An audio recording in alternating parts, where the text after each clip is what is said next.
বিসমিল্লাহির রহমানির রহিম। প্রথমে রইল সবার প্রতি আমার সালাম, দোয়া এবং ভালোবাসা আদব। আমি মোহাম্মদ নুরুল ইসলাম মাহবুব পাটোয়ারি আপনাদের ভালোবাসা, দোয়া, সমর্থন এবং সহযোগিতা চাই। আপনাদের পাশে রাখিয়া একটু থাকিবার সুযোগ দিন। আমার আজকে একটা ছোট্ট কবিতা, সেই কবিতাটা হলো সত্যের সন্ধানে। সত্যের সন্ধানে জড়িয়ে পড়ো, স্বাধীন বাংলাদেশ স্বাধীনতা রক্ষা করো।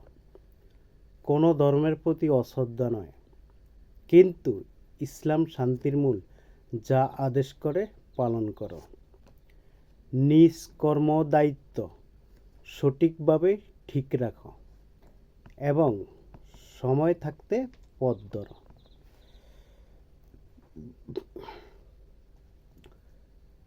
সৌজন্য মোহাম্মদ নুরুল ইসলাম মাহবুব পাটোয়ারি। প্রসারে প্রসারে আমার দুঃখ সুখের এলাকাবাসী। হে আল্লাহ, এমন জ্ঞান আপনি করিবেন দান, যে জ্ঞানে আসিবে সম্মান, থাকিবে মান। আমি কবিতাটা আবার একটু বলছি। সত্যের সন্ধানে জড়িয়ে পড়ো, স্বাধীন বাংলাদেশ স্বাধীনতা রক্ষা করো। কোনো ধর্মের প্রতি অশ্রদ্ধা নয়, কিন্তু ইসলাম শান্তির মূল, যা আদেশ করে পালন করো।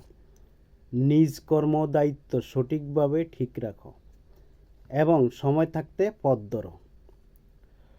এই কবিতাটা ব্যাখ্যা বিশ্লেষণ করলে অনেক কিছুই আসবে, সেটা বুঝে নিতে হবে। কিন্তু আমি এত কিছু বুঝে বলতে পারছি না, বুঝিয়ে বলতে পারছি না।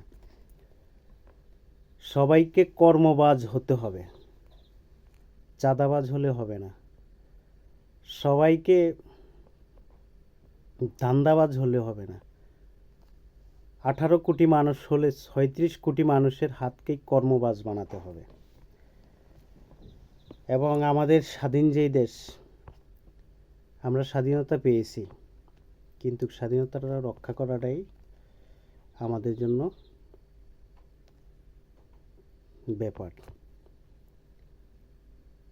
কোনো ধর্মের প্রতি অশ্রদ্ধা নয় আমার, কিন্তু আমি মনে করি ইসলাম শান্তির মূল, যা আদেশ করে যদি ঠিকমতো পালন করা যায় তাহলেই শান্তি।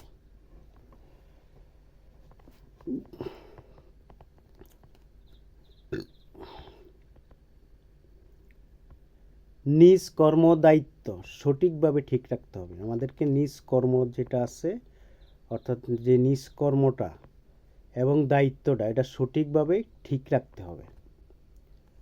সময় থাকতে কি পথ, আমাদেরকে সময় থাকতেই পথ ধরতে হবে। এই বলে আমি আমার কবিতাটা এখানে শেষ করলাম। এটার ব্যাখ্যা বিশ্লেষণ আরও আসছে, সেটা পরবর্তীতে দেখা যাক কী করা যায়।